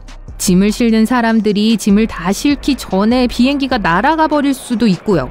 그런 일이 일어난다면 그 가방들은 다른 항공편으로 운반될 수도 있습니다. 그리고 여러분의 가방이 잘못된 장소로 간다면 다른 승객들이 실수로 가방을 가져갈 수도 있어요. 잃어버린 짐을 빨리 찾으시려면 미리 사진을 찍어서 공항 직원에게 보여주세요. 특수 GPS 추적기를 사서 여행 가방에 넣어둘 수도 있습니다. 이 추적기는 6일 동안 사용할 수 있으며 수화물이 어디에 있든지 핸드폰을 사용하여 짐을 찾을 수 있습니다. 공항에서는 주인이 없는 짐을 특별센터에 모아두는데요. 만약 주인이 3개월 안에 나타나지 않는다면 가방 안에 있는 것들을 전문 상점에 판매하게 됩니다. 이 상점에서는 옷, 보석, 전자기기 같은 것을 팔아요. 당연히 엄청난 할인도 적용되고요. 탑승 후 들리는 우르르 소리는 제 배에서 나는 게 아니에요. 비행기에 실리고 있는 짐 소리입니다. 짐칸이 항공기 객실 바로 아래에 있기 때문에 꽤 큰 소리로 들리죠. 항공기 타이어는 비행기가 착륙할 때 실제로 주는 압력보다 4배에서 5배 더 많은 압력을 견딜 수 있습니다. 타이어보다 금속 바퀴가 부러질 가능성이 더 높아요. 조종사들은 항상 서로 다른 것을 먹습니다. 식중독의 위험을 줄이기 위한 거예요. 만약 조종사 중 한 명이 퀴퀴한 브리또 때문에 속이 안 좋다면 여전히 비행에는 문제가 없을 거예요. 그렇지만 만약 2명의 조종사가 같은 브리또를 먹었다면 그건 문제가 될 수 있습니다. 산소 마스크는 기압이 바뀌면 내려갑니다. 특정 높이에서는 실내 공기가 더 적어질 수 있는데요. 승객들이 이를 느끼지 못하려면 산소 마스크를 써야 합니다. 조종사가 안전고도로 내려오면 다시 마스크 없이 숨을 쉴 수 있습니다. 그런데 마스크에는 15분 동안만 쓸 수 있는 산소가 들어있어요. 15분이라는 시간은 조종사들이 숨을 쉴 수 있는 안전한 고도로 내려가기에 충분한 시간이에요. 대부분 여객기의 날개는 비행기의 바닥에 위치해 있습니다. 엔진 때문에 이렇게 지어진 거예요. 땅에 더 가깝고 수리하기 쉽기 때문에 낮은 날개 아래 설치되어야 해요. 또 다른 이유는 잘못 착륙하는 경우 날개가 충돌해서 큰 역할을 해줘야 하기 때문이에요. 그리고 만약 비행기가 물에 빠지면 날개는 생명을 구해주는 구명조끼가 됩니다. 날개에 설치된 연료 탱크는 비행을 하고 나면 텅 비어있기 때문에 물 위에 둥둥 떠있도록 도움을 줄 거예요. 화물기의 날개는 화물을 쉽게 싣기 위해 꼭대기에 위치해 있습니다. 비행기가 지면 매우 가까이에 위치하기 때문이죠. 또한 비행장이 깨끗하지 않은 경우 엔진으로 파편이 들어가는 것을 막아주기도 합니다. 또한 이 날개 위치 덕분에 비행 중 공기 역학적 저항을 적게 받아요. 항공기 벽의 작은 삼각형은 승무원을 위한 특별한 라벨입니다. 삼각형은 특별한 창문에 표시되어 있어요. 이 창문들을 통해 번쩍이는 표시등을 볼 수 있는데요. 랜딩 기어가 접히고 플랩이 닫혔다는 신호를 보내주는 거예요. 하지만 일반 승객들에게 이곳은 날개가 가장 잘 보이는 곳입니다. 난기류는 비행 중에 흔히 있는 일입니다. 하지만 보통 대부분의 승객들은 이를 느끼지도 못합니다. 강한 난기류는 드물어요. 그런데 난기류는 비행기에 영향을 미치는 뜨겁고 차가운 공기일 뿐이에요. 더 잘 이해하기 위해서 사람들이 타는 열기구를 상상해 보세요. 풍선 아래 설치된 화염 방사기를 본 적 있으시죠? 그렇게 공기를 덮이고 뜨거운 공기는 풍선을 위로 올려 보냅니다. 난기류는 자연이 만들어낸 뜨거운 공기예요. 열기구를 떠오르게 하는 것과 같은 원리일 뿐입니다. 또한 비행기가 다른 비행기가 남긴 뜨거운 공기의 흐름 아래로 들어가면 난류가 발생할 수 있습니다. 날개 옆에 앉아있을 때 비행기 창문에서 볼 수 있는 작은 노란색 고리는 비상 착륙 시 도움을 주기 위해 있어요. 공기 주입식 슬라이드는 비행기 앞부분과 뒷부분에 있는 비상 출구에서만 전개될 수 있어요. 중간에 있는 승객들은 날개로 바로 나가서 거기서 지상으로 가야 할 거예요. 하지만 비행기 날개에서 뛰어내리는 것은 너무 높아서 안전하지 않아요. 그래서 이때 이 작은 노란 고리가 유용하게 되죠. 승무원들은 승객들이 붙잡을 수 있도록 문과 고리를 통해 밧줄을 묶어요. 이렇게 하면 모두 부상 없이 안전하게 지상에 도착할 수 있어요. 비행기 담요 아래서 아늑하게 있는 걸 피하도록 하세요. 어떤 항공사들은 한 달에 한 번 정도만 세탁을 해요. 개인 여행용 담요, 스카프 또는 자켓을 사용하는 게 좋아요. 그리고 비행기 안에서 걸을 때는 항상 신발을 신는 걸 기억하세요. 그 바닥의 카펫은 비행하는 동안 완벽하게 닦을 수도 또 닦이지도 않을 거예요. 승무원이 하기엔 너무 많은 시간과 노력이 들어요. 비행기에서 가장 더러운 곳은 화장실이 아니라 트레이 테이블이에요. 기내 화장실 손잡이보다 8배나 많은 박테리아가 있어요. 응급 상황일 경우 산소 마스크에는 약 15분 동안만 지속될 수 있는 충분한 공기 흐름을 갖고 있어요. 다행히도 이건 비행기가 적절한 착륙 장소를 찾거나 최소한 사람들이 산소 마스크가 더 이상 필요하지 않을 고도까지 내려가는데 딱 필요한 시간이에요.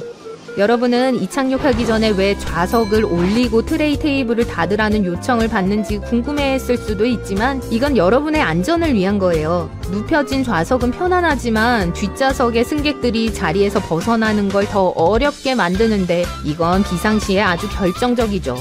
내려진 트레이 테이블도 마찬가지예요. 다만 이번에는 무슨 일이 있을 때 빨리 일어설 수 없는 사람이 여러분이 되는 거죠. 게다가 트레이 테이블은 비상 착륙 시 여러분이 안전한 자세를 잡지 못하게 해요. 이건 좌석에서 몸을 구부리고 무릎 사이에 머리를 넣고 손으로 뒤통수를 덮는 자세예요. 트레이 테이블이 내려있는 동안 이렇게 하는 걸 상상해보세요. 기내를 둘러보면 비행기의 중앙 부분 주위에 검은색 또는 빨간색 작은 삼각형이 보일 거예요. 이 스티커들은 승무원들이 비행기의 날개가 어디 있는지 알게 해줘서 밖에 무슨 일이 잘못되었을 때 바로 맞는 창밖을 내다보고 확인할 수 있게 해주죠. 이륙, 지상주행, 착륙 시 2가지 이유로 창문 차양을 내리면 안 돼요. 첫째, 승무원들은 항상 바깥의 상황을 감시할 수 있어야 하는데 당연히 열린 차양이 도움이 되겠죠. 둘째, 비행기가 지상에 있을 때 예를 들어 화재처럼 기내에 이상이 생기면 지상요원들은 들어가기 전에 창문이 열려있지 않는 한 그걸 보고 상황을 평가할 수 없어요. 비행기 창문 아래에 있는 작은 구멍은 여러분을 겁주기 위해 있는 게 아니에요. 사실 창문 안과 바깥쪽의 압력을 균등하게 유지하는 데 도움을 주죠. 구멍 자체는 2번째 유리에만 만들어졌고 전체적으로 유리는 3개가 있는데 이것은 보안에도 도움이 돼요. 바깥 유리가 깨지더라도 여러분을 안전하게 지켜줄 2개가 더 있는 거예요. 여러분은 승무원들이 통로를 따라 걷는 동안 머리 위 칸을 만지는 걸 볼 수 있는데 그들이 하고 있는 건 그게 아니에요. 칸막이 바로 아래에는 보통 기내를 관통하는 난간이 있는데 통로에 더 잘 서 있기 위해서는 요령을 쓸 수 있어요. 조종사들은 여러분의 편안한 취침을 위해 밤에 기내의 불빛을 어둡게 하는 게 아니에요. 우리의 눈은 갑작스러운 소등 후 처음 몇 분 동안 어두움에 적응하는데 어려움을 겪어요. 그리고 비상시에는 1분 1초가 중요하죠. 그래서 만약 무슨 일이 생겨서 빨리 행동해야 할 때를 위해 어둠에 익숙해지도록 불빛이 어두워지는 거예요. 복도 바닥에도 주의를 기울이세요. 밤에 비상 착륙을 할 경우 출구로 가는 길을 안내하는 2개의 발광띠가 통로를 따라 있을 거예요. 안전하게 비행기에서 나가려면 그걸 따라가세요. 승무원들은 또 자리에 앉았을 때 여러분과 비상구 사이의 좌석을 세는 걸 제한해요. 이렇게 하면 사용 가능한 다른 가이드가 없는 경우 길을 찾는 데 도움이 돼요. 만약 번개가 비행기에 내리치면 승객들은 느끼지 못할 거예요. 항공기 전체가 알루미늄 코팅으로 덮여 있어 전류를 전도하고 내부로 들여보내지 않아요. 이 보호는 번개 시뮬레이터를 사용하여 테스트돼요. 이렇게 해야 기압이 고르게 분포되기 때문에 비행기 창문은 둥글어요. 만약 비행기의 창문이 네모나다면 강한 기류가 창문 모서리에 축적되어 기내를 감압시킬 거예요. 그리고 그건 안 좋죠. 비행기 화장실에 간다고 해서 아무도 여러분을 건드릴 수 없다고 생각하지 마세요. 화장실 문은 밖에서도 열 수 있어요. 보통 문 위쪽에는 객실 승무원들이 여러분을 그곳에서 나오게 할 수 있는 작은 레치가 있어요. 화장실에서 수상한 행동을 하는 사람들에게 다가가거나 몸이 좋지 않은 사람들, 예를 들어 화장실에서 쓰러졌을 때 도움을 주는데 모두 유용하죠. 네, 그런 일은 피하자고요. 비행기의 날개는 밤에 비행기가 향하고 있는 방향을 보여주기 위해 빨간색과 녹색 불빛을 깜빡여요. 초록색은 항상 오른쪽 날개에 있고 빨간색은 왼쪽에 있어요. 항공기 타이어는 착륙 시 실제 경험하는 것보다 4-5배 더 많은 압력을 견딜 수 있도록 설계되었어요. 타이어보다 휠이 부러질 가능성이 더 높아요.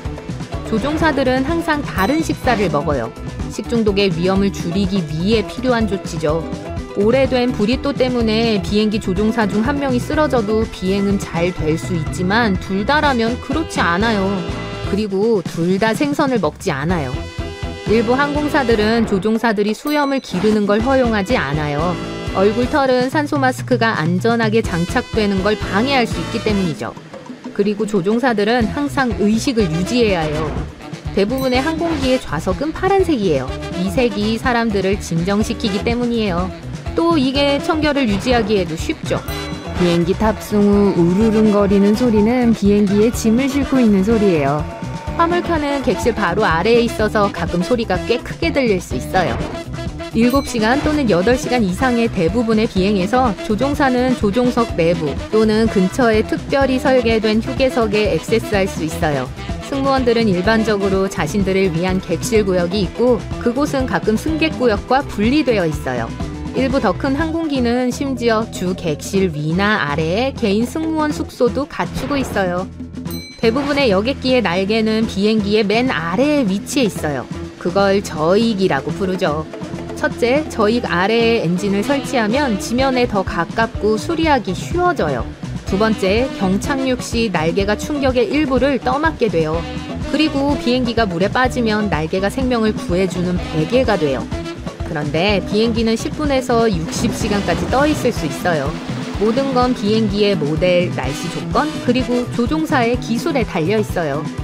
대부분의 비행기들은 흰색이에요. 왜냐하면 이 색이 태양광선을 제일 잘 반사하고 항공기 본체는 그렇게 가열되지 않기 때문이에요. 또 흰색일 때 손상이 가장 잘 눈에 띄죠. 그리고 흰색 페인트가 제일 저렴해요. 어깨끈이 그냥 허리 벨트보다 더 안전해 보이지만 비행기의 경우에는 그렇지 않아요. 비행기가 난기류에 빠지면 공중에서 약간 흔들려요. 허리벨트는 더 심하게 흔들릴 경우에 대비해 여러분을 제자리에 있게 해줄 거예요. 어깨끈은 좌석 사이에 더 많은 공간을 필요로 하기 때문에 비행기에 적합하지 않아요. 자동차에서는 충격이 보통 훨씬 더 강하기 때문에 앞유리를 통해 날아가지 않게 어깨끈이 필요해요. 승무원의 좌석에는 어깨끈이 있지만 그건 좌석이 승객들의 것보다 훨씬 더 불편해서예요. 좌석이 더 좁고 승객들을 마주보는 위치에 있죠. 승무원들은 비행기가 심하게 흔들릴 때 자신들의 좌석에서 떨어지지 않기 위해 추가적인 보호가 필요해요. 또한 그들은 잠재적인 대피 동안 사람들을 돕고 지시해야 하며 이를 위해 최상의 컨디션을 유지할 필요가 있어요. 아마 여러분은 항상 왼쪽으로 비행기에 탑승한다는 걸 눈치챘을 거예요. 첫째, 기장이 보통 그곳에 앉아요.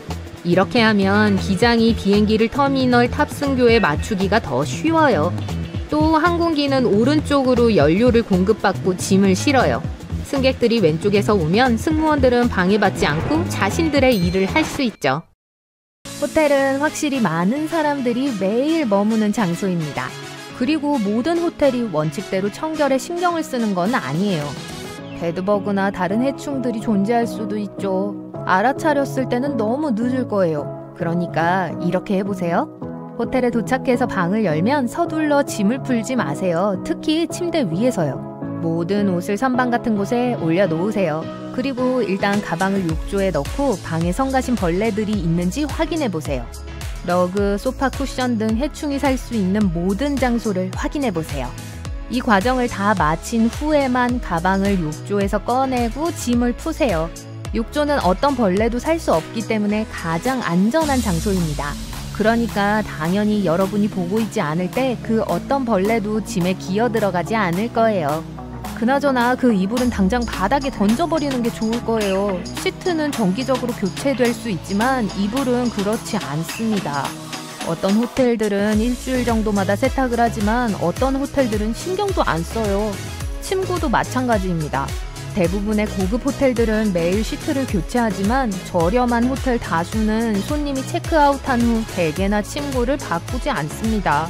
도착하면 새 베갯릿을 요청하는 게 좋을 겁니다. 화장실의 유리잔도 제대로 닦지 않은 경우가 많기 때문에 사용하지 않는 게 좋아요. 어떤 직원들은 이 유리잔에 티끌 하나도 없는 것처럼 보이게 하려고 소독약이나 가구 광택제를 사용하기도 합니다. 왜 호텔에서 딱 맞는 사이즈의 시트를 사용하지 않는지 궁금하셨던 적이 있으신가요? 편리할 수도 있지만 호텔에서 사용하기에는 실용적이지 않아요. 시트를 집에서 가는 것보다 자주 교체를 하기 때문에 금방 탄력을 잃게 되죠. 게다가 고무줄이 들어간 시트를 준비하는 건 꽤 성가셔요. 침대 종류마다 한 개씩 다른 사이즈가 2개씩 있어야 합니다. 더블베드당 범용적으로 쓸 수 있는 시트를 2장씩 준비하는 게 더 편할 수 있어요. 시트 얘기가 나와서 말인데 호텔에 있는 침구와 수건이 거의 항상 하얀색이라는 걸 눈치채셨을 거예요. 첫 번째 이유는 물론 편리함 때문이에요. 모두 흰색이라면 함께 세탁하고 얼룩을 제거하기 위해 표백제를 사용하기 쉽겠죠. 두 번째는 고객 경험 때문입니다. 설문조사에 따르면 사람들은 흰색이 고급스럽고 산뜻하다고 인식해 숙박을 더 즐겁게 느낀다고 합니다. 웹사이트에서 객실의 가격이 비정상적으로 저렴해 보인다면 주의하세요. 의무적인 시설 이용비가 포함되지 않은 것일 수 있어요. 숙박비를 미리 결제할 수 있는 옵션이 있다면 체크아웃 시에 최종 비용을 확인할 수 있어요. 보통 예약 전에 받던 최초 가격과 리조트 요금을 포함한 모든 금액이 나올 거예요. 하지만 만약 호텔에서 값을 지불하기로 결정했다면 체크아웃 할 때 깜짝 놀랄지도 몰라요. 그러니까 항상 작은 글씨를 꼭 읽도록 하세요. 많은 호텔에서 이상하다고 생각되는 것을 본 적이 있으실 거예요. 특히 화장실에서 변기 바로 옆에 있는 전화기 말이에요. AAA에서 호텔이 4등급을 받으려면 이 전화기는 필수입니다. 좀 놀랍죠? 예를 들어 욕실에서 젖은 바닥 때문에 미끄러져 쓰러진다면 이 전화기로 도움을 요청할 수 있겠죠. 화장실로 돌아가 볼게요. 호텔에서는 일반적으로 배관 청소 도구를 두지 않습니다. 호텔에서는 여러분이 방에 들어온 첫 번째 사람이라는 느낌을 주고 싶어 합니다. 훌륭한 모든 호텔에서 제일 관심을 두고 있는 건 바로 안락함이에요. 익명의 설문조사에 따르면 욕실에 이 청소 도구가 있으면 사람들이 언젠가 변기가 고장날 수도 있다는 생각이 들게 만든다고 합니다. 호텔 이미지에 도움이 되진 않겠죠?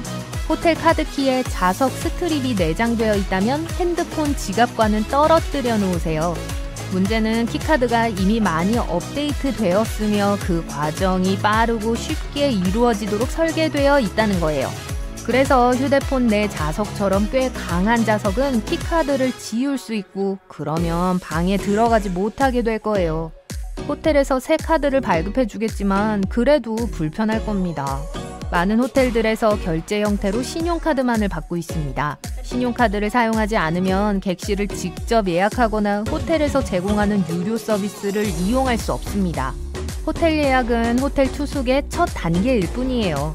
휴가나 출장 기간 중에는 미니바나 기타 유료 서비스를 이용하고 체크아웃을 할 때 한 번에 모든 돈을 지불하게 되죠.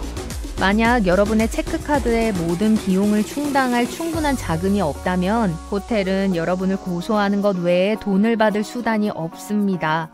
하지만 신용카드로 결제하면 모든 추가 비용이 은행으로 청구되기 때문에 모두가 안전할 거예요. 체크인과 체크아웃 시간은 여러분을 귀찮게 하지 않기 위해 정해져 있는 겁니다. 예약한 객실에서 쉬는 손님을 불쑥 찾아가지 않고 호텔 직원이 청소 후 다음 투숙객의 도착에 대비할 수 있도록 하는 조치예요. 그나저나 호텔에서는 여러분의 안녕을 위해 체크아웃 시간을 보통 오전 11시나 오후 12시로 정해둡니다. 아침을 먹고 여유 있게 출발할 수 있는 시간을 주는 거죠. 많은 호텔에서 침대 근처에 콘센트가 없어서 좀 짜증났던 적이 있으신가요? 사실 이 경우에는 시간이 문제입니다. 전 세계의 많은 호텔들은 휴대폰과 다른 전자기기들이 인기를 얻고 널리 사용되기 전에 지어졌습니다. 물론 그 당시에는 침대 옆에 콘센트가 필요하지 않았고 그들 중 많은 수가 아직 시대를 따라잡지 못한 거예요. 비교적 최근에 지어진 호텔에 묵으면 이 문제를 피할 수 있습니다. 일단 체크인 데스크에 가면 호텔 직원이 이미 여러분을 알아볼 수 있습니다. 많은 호텔들, 특히 고급 호텔들은 여러분의 SNS에 대해 약간의 조사를 하거든요. 조금 소름 끼칠 수도 있지만 이건 그저 손님이 어떤 사람인지 파악해 더 좋은 서비스를 제공하기 위해서입니다. 체크인 시 기존의 키를 취소하고 잠금 코드를 재설정시키는 초기 카드 키를 받게 되는데요. 여러분이 직원들에게 예의를 지키지 않는다면 가끔 직원들이 무례한 손님들에게 키 폭탄으로 짓궂은 장난을 칠 수도 있습니다.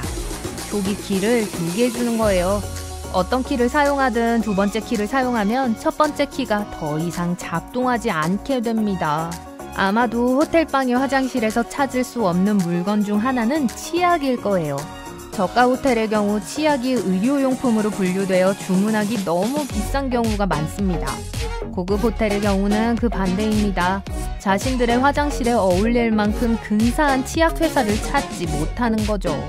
직원들이 호텔 객실을 자주 청소하지만 작은 물품들을 소독하는 건 그들의 최우선 순위가 아닙니다. 리모컨과 핸드폰은 호텔방에서 가장 더러운 물건 중 하나예요. 그러니까 사용하시기 전에 소독용 물티슈로 닦아주세요. 만약 안전을 위해 귀중품을 금고에 넣어둘 생각이라면 다시 한번 생각해보는 것이 좋을 거예요. 호텔 자물쇠는 자물쇠 대신 비밀번호를 사용하기 때문에 호텔에 있는 누군가가 마스터 코드를 알 가능성이 높아요. 그리고 이 정보를 누가 손에 넣을 수 있을지는 아무도 모릅니다. 호텔들은 보통 하루 평균 노쇼 비율이 10% 정도이기 때문에 초과 예약을 받습니다. 즉, 여러분이 예약한 방을 실제로 얻지 못할 수 있다는 뜻이에요. 여러분이 나타났는데 빈 방이 없다면 그냥 걸어 나가야 할 확률이 높습니다. 대신 원래 예약한 호텔이 그 지역에 있는 다른 유사한 호텔의 방값을 지불해야 하죠. 아실지는 모르겠지만 호텔 객실에는 놀라운 양의 물건이 남아 있습니다. 포르투갈의 한 호텔에서는 한 직원이 심지어 남겨진 상어를 발견하기도 했습니다. 어떻게 그 상어가 호텔에 오게 되었는지 전혀 알지 못하지만 상어는 마침내 안전하고 건강하게 자연 서식지로 돌아갔습니다. 전부는 아니더라도 대부분의 호텔에는 바닥에 카펫이 깔려 있습니다. 여기에는 몇 가지 이유가 있어요. 우선 안전 때문입니다. 나무나 타일 바닥보다 카펫에서 미끄러졌을 때 넘어질 가능성이 훨씬 적습니다. 두 번째로 방바닥 전체를 바꾸는 것보다 손상된 카펫을 교체하는 것이 더 빠르고 저렴하기 때문에 비용적으로 훨씬 더 효율적입니다. 그리고 마지막으로 카펫은 방음 기능을 더해줍니다. 만약 지나치게 활동적인 이웃이 있다면 정말 도움이 되겠죠. 대륙이라는 뜻의 컨티넨탈 아침 식사가 무엇이며 왜 그런 이름이 붙었는지 궁금했던 적이 있으신가요? 사실 이 이름은 섬나라인 영국에서 붙은 것입니다. 즉, 유럽 대륙에서 먹는 아침 식사를 의미하죠. 페이스트리, 다양한 토핑을 얹은 얇게 썬 빵, 고기, 치즈, 과일 주스, 뜨거운 음료가 주 메뉴입니다.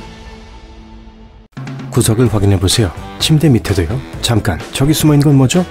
호텔은 마치 내 집 같은 곳이어야 하죠. 하지만 어떤 비밀이 숨겨져 있는지 아세요? 어떤 직원이나 매니저도 여러분에게 알려주지 않을 것들이 여기 있어요. 일부 호텔 주인들은 숫자 13을 아주 미신적으로 믿거나 손님들이 그럴 수도 있다는 걸 알고 있어요. 어떤 경우든 13호실이나 13층 전체가 완전 없는 경우를 발견할지도 몰라요. 아시아에서 숫자 4도 마찬가지예요. 만약 생일, 기념일, 결혼식이 있다면 추가 요금 없이 쉽게 업그레이드된 방을 얻을 수 있어요. 그냥 미리 전화해서 다가오는 행사에 대해 알려주세요. 여러분은 침대에 얼룩이나 벌레가 있는지 확인하는 걸 수도 있지만 방에서 가장 더러운 TV 리모컨을 관가하고 있을 수도 있어요. 이건 손님들이 쓰고 나서 소독하지 않아요. 사용하기 전에 샌드위치 비닐봉지에 넣으세요. 그 방에 다른 더러운 것들이 많지만 그건 나중에 다룰게요. 모든 호텔에는 시설관리과에서 분실물을 보관하는 곳이 있어요. 제일 많이 분실되는 물품은 폰 충전기지만 더 흥미로운 것들이 발견되었죠. 틀니, 유리눈, 그리고 심지어 벌레 상자까지. 만약 5년에서 10년 후에도 아무도 이 이상한 보물들을 찾으러 오지 않는다면 네, 기다려줄 만큼 친절하죠. 청소부들이 잃어버린 물건을 서로 추첨해서 가져와요. 일부 고급 호텔에는 보안상의 이유로 몰래카메라가 내장되어 있을 수 있어요. 가장 흔한 장소는 문틈 구멍이에요. 그러니 항상 방 문틈 구멍은 마스킹 테이프나 퍼티로 가려주세요.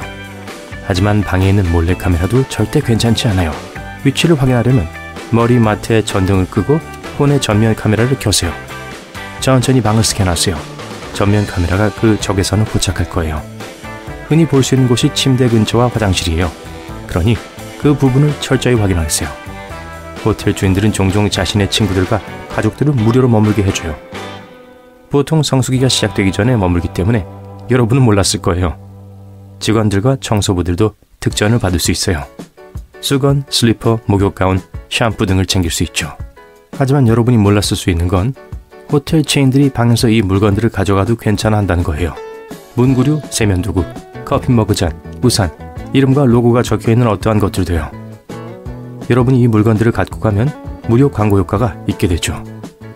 호텔 레스토랑 입구 근처의 아름답고 밝은 야채와 과일들은 단순한 장식이 아니에요. 여러분이 접시를 가지러 가기도 전에 몸의 포만감을 느끼게 만들어요. 여러분이 덜 먹으면 회사는 돈을 아끼게 되죠. 여러분에게 샤워젤이나 다른 세면도구를 추가로 줄 수는 있지만 아침 식사 뷔페에서 너무 많은 음식을 집으면 요금을 받는 곳도 있어요.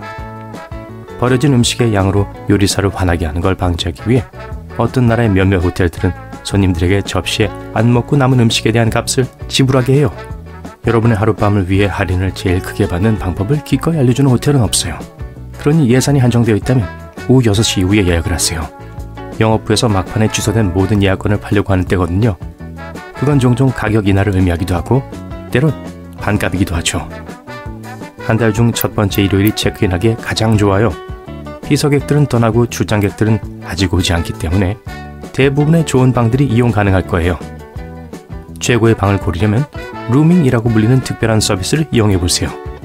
호텔의 모든 방을 볼 수 있고 어떤 방이 가장 마음에 드는지 선택할 수 있어요. 그냥 접수원에게 물어보세요. 그들은 여러분이 요청하지 않는 한 기꺼이 다른 무료 서비스에 대해서 알려주지 않을 거예요. 무료 폰 충전, 머리 고데기, 생수, 보드게임 등이 거기에 속하죠. 또 여러분을 위해 환장을 주문하고 콘서트나 극장표를 예약하고 지정된 시간에 여러분을 깨워줄 수 있어요. 호텔에선 예약 비용을 미리 지불했더라도 체크인 시 여러분을 거부할 수 있어요. 오후 6시 이전에 여러분이 나타나지 않으면 예약을 취소할 수 있어요. 만약 여러분이 가는 길을 어떤 게 방해하고 있다면 전화를 걸어 미리 알려주세요. 여러분이 제 시간에 도착한다 해도 방을 거절당할 수 있어요. 보통 호텔이 초과 예약되었을 때 발생하죠.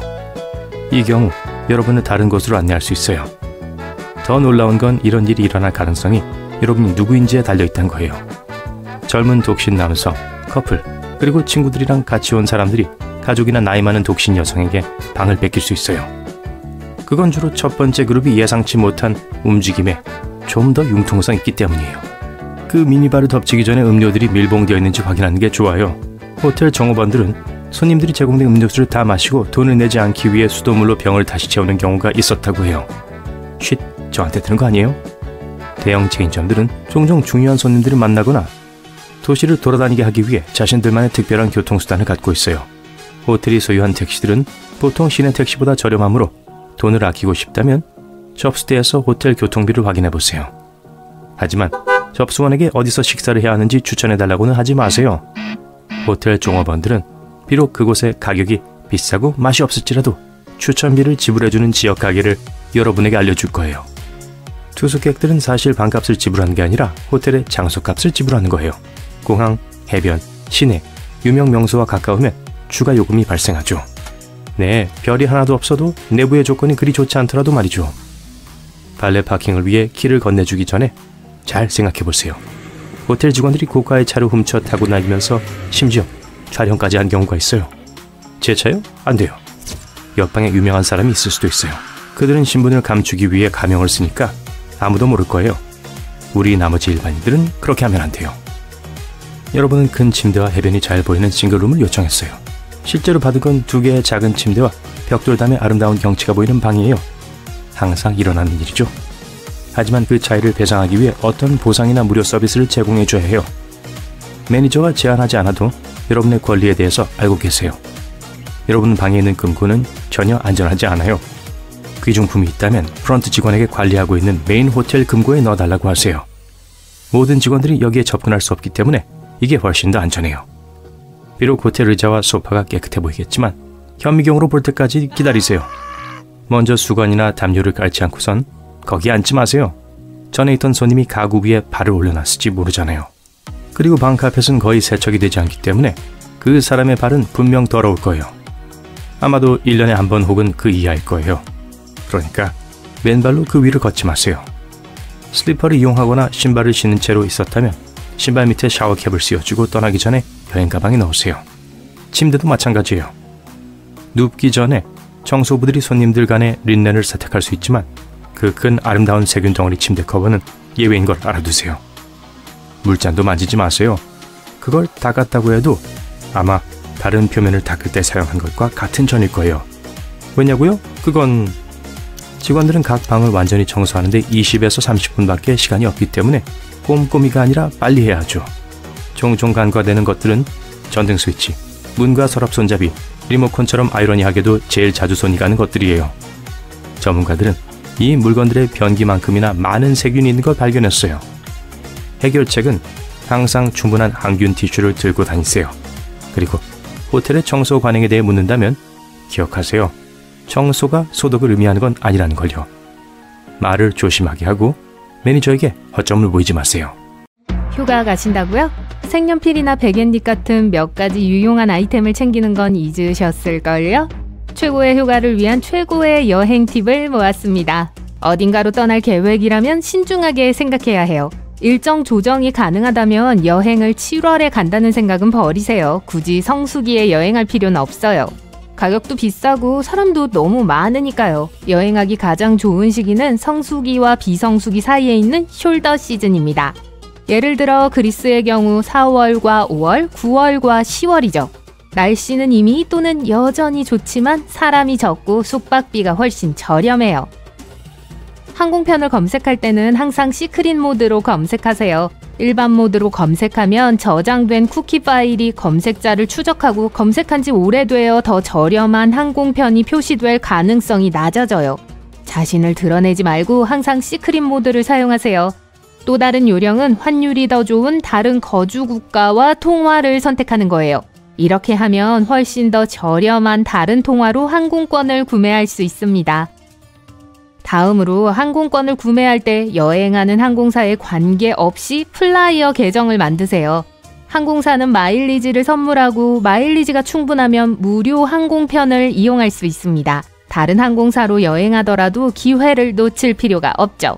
그리고 여행 후 마일리지가 플라이어 계정에 게시되는 것을 확인하기 전까진 항공권을 버리지 마세요. 또한 환불이 불가능한 항공권을 취소해야 하는 경우 취소하지 마시고 노쇼를 하세요.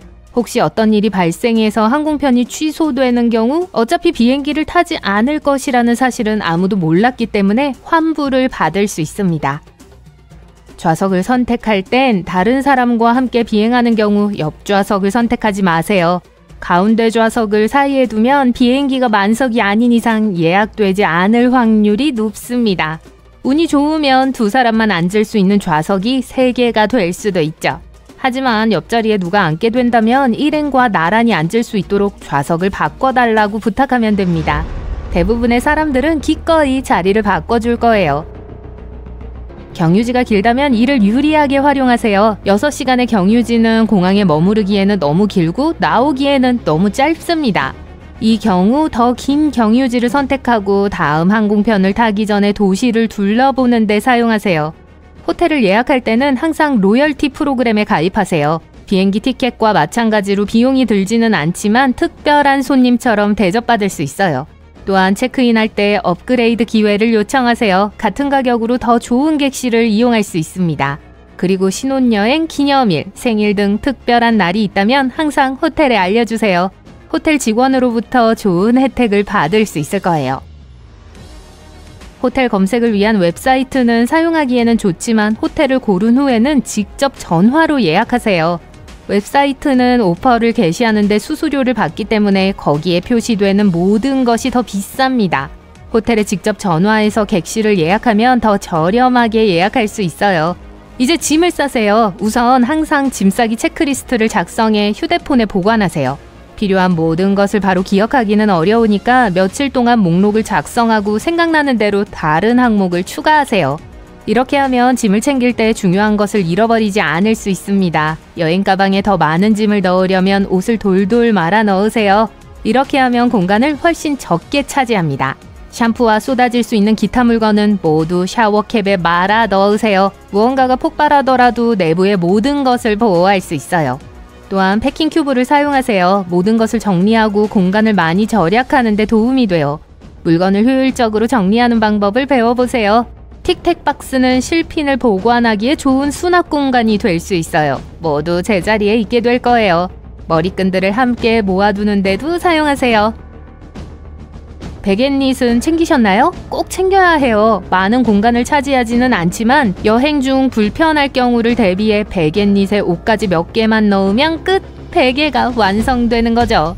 또한 여행 가방 안에 건조 시트를 넣으세요. 이렇게 하면 장거리 여행 중에도 옷에서 좋은 냄새가 날 거예요. 만약을 대비해 여권 사본을 만들어 지갑에 넣어 다니는 것을 잊지 마세요. 클라우드에 스캔한 사본을 보관할 수도 있습니다. 또 다른 좋은 아이템은 보조 배터리예요. 공항과 비행기의 콘센트가 항상 작동하는 건 아니니까요. 색연필도 준비하세요. 무언가를 적어야 할 때 유용하게 사용할 수 있습니다. 기내에서는 기압 때문에 펜이 잘 작동하지 않아요. 그리고 연필은 부러지기도 하죠. 색연필은 항상 곁에 있을 거예요. 또한 빨래 집게도 준비해두면 좋을 작은 물건입니다. 도착해서 칫솔이 카운터에 닿지 않게 하고 싶을 때가 있잖아요. 핀을 부착하면 스탠드 역할을 할 수 있어요. 작지만 유용한 또 다른 물건은 빵클립입니다. 빵클립은 다양한 용도로 사용할 수 있어요. 책갈피로 사용하거나 테이프를 롤 끝에 부착하거나 감은 코드를 제자리에 보관할 수 있어요. 하지만 가장 중요한 건 플립플랍에 꼭 필요하다는 점입니다. V자 모양 부분이 종종 밖으로 튀어나오잖아요. 이를 방지하려면 빵클립을 바닥 밑으로 밀어 넣으면 됩니다. 이 클립이 플러그 막의 역할을 해서 플립플랍을 오래 신을 수 있어요. 어떤 옷을 입어야 할까요? 물론 편안함이 최우선입니다. 스웨트팬츠와 레깅스가 청바지보다 훨씬 편하네요. 편안한 자켓을 입으면 춥지 않을 거예요. 프린지 스카프도 멋지고 커버로도 활용할 수 있으니 준비해두는 것이 좋아요. 또한 압박 양말을 신으세요. 여행 중에 발이 붓는 것을 방지해줄 거예요. 여행 복장의 또 다른 중요한 부분은 노이즈 캔슬링 헤드폰일 수 있어요. 기내에서 비명을 지르는 어린아이가 있을 때 큰 도움이 될 거예요. 그리고 최고의 비결은 수화물에 깨지기 쉬운 물건이 없더라도 취급 주의라고 표시하는 거예요. 이렇게 하면 수화물이 더 잘 취급되고 비행 후 첫 번째 배치에서 나올 거예요. 대부분의 사람들은 여행 중에 잠을 자거나 휴대폰 서핑을 합니다. 일부 여행객은 보드게임을 즐기기도 하죠. 하지만 주사위를 굴려야 하는 경우 주의 깊게 굴리지 않으면 주사위를 잃어버리거나 좌석 밑으로 기어가서 찾아야 하는 불편한 상황이 발생할 수 있습니다. 주사위를 투명한 플라스틱 용기에 보관하세요. 그런 다음